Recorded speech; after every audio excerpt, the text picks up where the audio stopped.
Hello everyone, my name is Jasmine, and today I'm presenting the research on the fascinating link between the gut microbiome and acne, exploring the idea of a new treatment that goes deeper than the skin.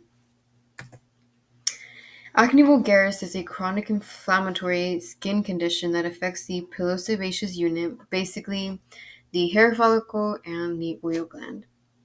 Acne happens when your skin makes too much oil, the pores get clogged with dead skin cells, and inflammation develops inside the hair follicle. When the skin makes too much oil or sebum, it clogs the pores, which leads to inflammation and all the lovely breakouts we know too well, like comedones, papules, pustules, nodules, and cysts. Some common factors include hormones, genetics, and stress. A key environmental factor in this research is the Western style diet. So, who gets acne? Pretty much almost everybody at some point. Acne is extremely common, affecting 80 to 90% of teens.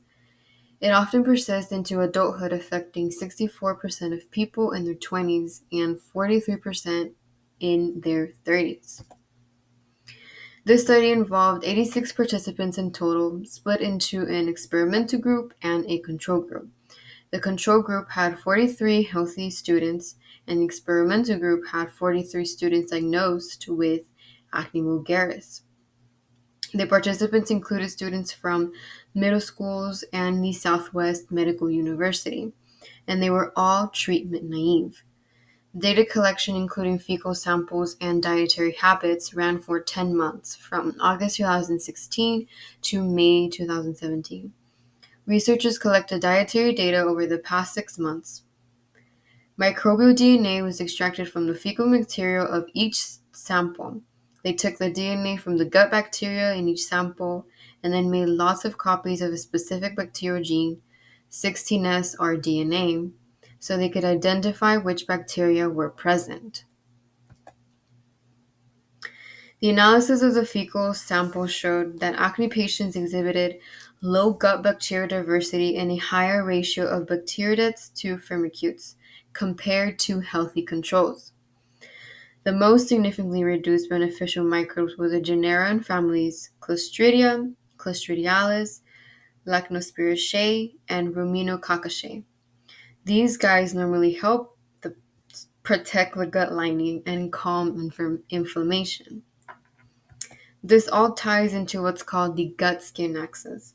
When there's an imbalance in the gut, or what we call dysbiosis, the gut lining becomes weaker, and the little toxins called lipopolysaccharides can leak into the bloodstream.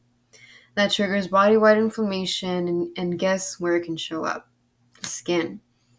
Normally, those good bacteria make short-chain fatty acids that strengthen the gut bacteria and keep inflammation under control. So when they're low, your skin might be one of the first places to show it. Even though the study found a really strong connection, more research is needed to actually prove cause and effect. In the future, scientists want to test if things like probiotics, dietary changes, or even targeted therapy can directly improve acne and which bacteria are the real heroes of the skin. The findings suggest new, gentler ways for long-term treatment. The key takeaway is to reduce gut-driven, systematic inflammation, not just being treated on the surface. Treatments can focus on supporting the gut by giving probiotics or prebiotics. Targeting the low microbes could reduce skin inflammation, and in severe cases, a fecal transplant could be an option to fully restore the gut's diversity. That was the link between the gut microbiome and acne.